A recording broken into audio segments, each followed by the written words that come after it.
From Ticker Studios, this is The Connector, presented by Harper B. Profit has always driven development, but what if impact outperformed it? I'm Belinda Coates, and The Connector starts now. At the forefront of impact-led development, I am joined by Bec McHenry, a global impact consultant.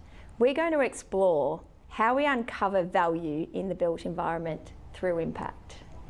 Bec, thank you so much for joining us. You've been making a huge impact globally in a number of areas, and I'm really delighted to be able to explore that with you today.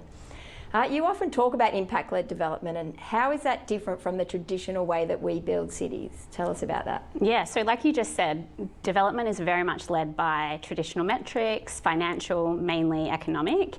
And I think for me, when it comes to impact-led development, it's really a mindset. While that might sound funny, it's really about what we value, how we make decisions, and what kind of mentality we bring to projects. So for impact-led development, it's about, not only what is the financial return, because in the end, property is there to make money and be sustainable and go on to make cities bigger and better, but we're also looking at social, community and environmental metrics as well. And I think the other side of it as well is how people approach what I call custodianship. Right? So in a traditional sense, property, you might build it and then you exit. So you might build a residential apartment building, sell all the apartments and then job done, right? Whereas actually when it comes to city shaping, particularly that which is led by impact or place, it's very much about custodianship. So how do I leave this place better than I found it? How do I take care of it when that's my responsibility? And what does the impact look like over generations? It's not just immediate metrics when it comes to impact-led development, it's all about the long-term gain. Custodianship. I'm so glad you went straight there, because it's something that I care a lot about, and as you know, I've just done a study tour in London, and I do them regularly, and I always go through King's Cross and Coldrops Yard. It is an incredible precinct. The custodianship and the precinct planning around it has had 100-year thinking. And, how do you think our cities are being, I suppose, shorted by short-term thinking? Yeah, 100%, and that's a bumper sticker right there. Yeah. I think, you and I have talked a lot about this amazing project in New Zealand, which is delivering public art outcomes over a 1,000-year time frame, right? So, just stop there. Okay, so 1,000-year time frames. Now, I'm impressed by 100-year thinking in the UK. It's 2 to 3 year thinking in Australia, I think, if we're lucky. Yeah. So New Zealand is starting to think 1,000 years ahead.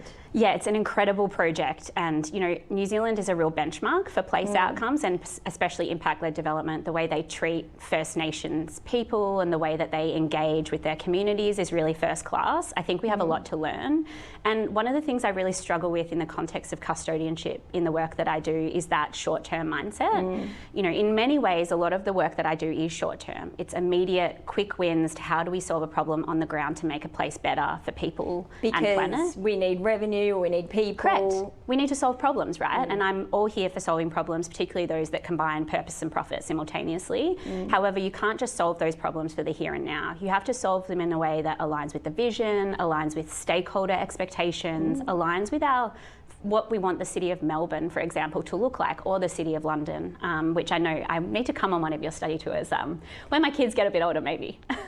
Bring them along. Yeah, maybe, for sure. Let's talk about this custodianship a little more. So 1,000-year tthinking, how would that work? How could we implement something like that in Australia? What would the difference make for Australia? Yeah, so obviously a mindset shifts. As we're seeing a lot of different types of thinking going on in the world, and I'm probably being polite in the way that I'm delivering that at the moment. But obviously, what we plan for now is not going to be the same in 1,000 years. I think it comes down to that values system and that mindset that we prioritise people and planet first and foremost. So you and I have talked a lot about my passion for nature. If you actually looked on my LinkedIn, you wouldn't think I was a placemaker. You'd think I was some David Attenborough fangirl, which I totally am, by the way. He's turning 100 really soon, Aren't we all, and I'm though? very, very excited. I'm actually hosting a breakfast on his 100th birthday. You should totally come.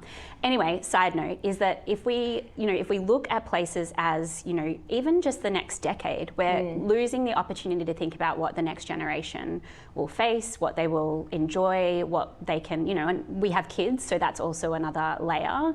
But when we look at, that values-led thinking, it's really about how do you balance that purpose and profit, make decisions for now that that doesn't compromise the future. So it's not about knowing what's going to come in 1,000 years, but it's also not about making that short-term decisions in a way that really contradicts what we want to achieve in that future. I think what I've always loved about the work that you do globally is getting people to think about what's going to be there when we're not going to be there. So beyond, it's our grandchildren's grandchildren. Yeah. You know, even beyond our own grandchildren, thinking about future. Yeah, 100%. And, you know, you talked about the quadruple bottom line: people, planet, purpose and profit, the 4 Ps. Yeah. How do we use this 1,000-year thinking, 100-year thinking to convince investors that impact actually drives returns? 100%. So actually, million dollar question. 100%. So I think, you know, as you were talking about this idea of future generations, a friend of mine and comrade, I would call him, as the founder of Nature-Based Cities, Paul Hammerster, an incredible individual that's trekked the Amazon, been in big nature, and as inspired by that, he started an organisation called Nature-Based Cities, which is really about how do you advocate for the inclusion of nature in our cities, as opposed to it being something we visit or decoration or a destination that's distant where we go to unwind. Like, how do you make nature an intrinsic part of our life? Which it is, right? Oxygen, water, all aspects of nature and fundamental to how we live. He talks about plant a tree for someone else to sit under. And, you know, coming back to your question around how do you actually convince people around the commercial value of this stuff, you know, that has been really our challenge in nature-based cities, is how do you, particularly in an industry like development, which is so grounded in this idea that money at all costs. And don't get me wrong, there are a lot of developers out there that are, you know, really pursuing really incredible things in this quadruple bottom line context.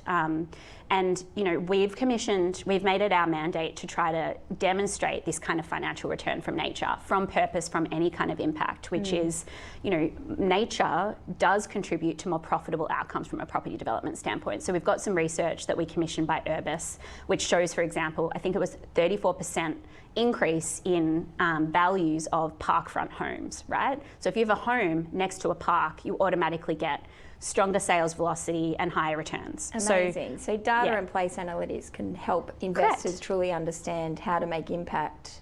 Yeah, and 100%. think about what the community needs rather than just thinking commercially. And we know that to make more global impact, the commercial reality has to be there.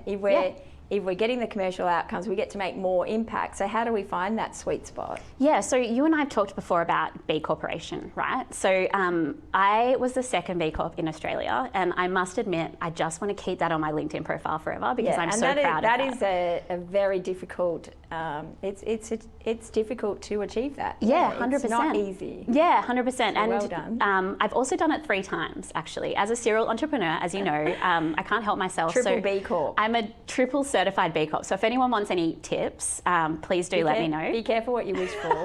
Yeah.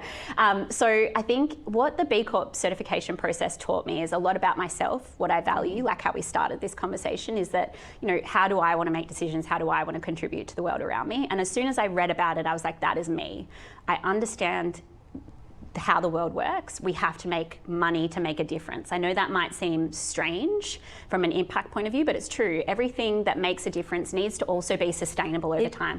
Someone has to pay for it. And then we can do more of it. And that's the real point of making good world impact. 100%. And so what I saw is that I didn't want to rely on like grant funding or government, which changes all the time on cycles. I wanted to build a business that had an impact on one of the most significant industries in the world, which is property, right? We see government and council as being the real linchpin to how we live our lives, but in the end, property developers deliver cities. They build them, they own them, they manage them. And so I really felt like that was where I could have the greatest impact and spend my time. And B Corp certification just really encapsulated my values, that kind of purpose-profit balance. And let's talk a little bit more about nature-based cities. Why do you believe nature must now be treated as such an essential infrastructure rather than a nice to have? And are we doing enough in the cities that we live in? Yeah, well, I think, you know, the short answer to that is no. Like, if we look at how our generation is growing up, nature is very isolated, very secondary, as I said before, decoration. People are using it in a lot of brochures and in a lot of renders. I actually did some research for nature-based cities, which required me to troll through Instagram and find nature-based developments, and my algorithm was shot. I pride myself on having an Instagram algorithm of dogs and really high quality parenting advice, and it was just fake nature for like 10 months. I couldn't get rid of it. And it was essentially developers knowing deep down that people do love nature and they do want to connect with it. They might not know how, but then just not delivering nature-based outcomes. So I think, really what we're trying to demonstrate through nature-based cities is that nature is essential infrastructure. Therefore, it should be embedded in the planning system, in how we build our cities, our homes. So for example, in Victoria, we have a mandate to deliver a huge number of homes over the next decade. Why are we not mandating for those homes to be delivered in lockstep with nature? So we're not only delivering homes, we're delivering better homes with a natural setting that make people feel good. We know all of the health and wellbeing proof points about nature, but how do we actually embed that in the system that's responsible for building without cities? making developers feel that this is just another thing we have to do, and it's difficult as it is. Correct, right. And we're in a landscape right now where feasibility is being challenged. The implications in Victoria are particularly strong. I'm sure you have some contrast in the UK as well. We can't, carrot stick. We can't stick nature, and we can't stick placemaking either. We have to build a set of incentives around nature-based development outcomes to get the best outcome for everyone, homes and for the planet. Who's leading the way? Oh, you just asked me that and then just dropped. That at you because we need to know who to follow. 100%, and I think it would be remiss of me not to say Paul and his team at Hampton. So ultimately, Nature-Based Cities was funded out of his own pocket personally, because he fundamentally believed that this is the way of the future, and I completely agree. I've drunk the Kool-Aid. Obviously. But one thing we couldn't believe is that the nature-based cities domain was available, right? This level of thinking was only 3 or 5 years ago. Yeah. And the level of uptick and the level of support we've seen has been crazy. I think what they're doing in the UK and the kind of projects you're exploring is really out of this world in terms of how they've embedded nature into legislation and how they've embedded impact into legislation as well, right? It's much more than having rooftop gardens and viewing decks, isn't it? 100%, yeah. And final question for you. Yeah. 1,000-year city, even if it was a 100-year city, focusing on Melbourne, because that's where we are based, what would it look like? Oh, golly. I'm not sure. I think, maybe I'll reflect on one thing that I would change to try to get there, right? So I think one of the, we talked a lot about nature, and, I want to take a little bit of a different slant on this. We're wrapping up there. Yeah, of course. So I think... What does it look like, 100-year city?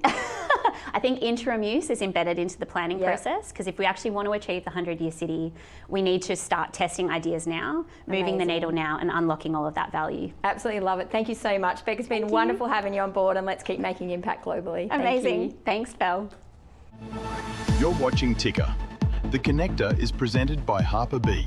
For more, visit harperb.com.au.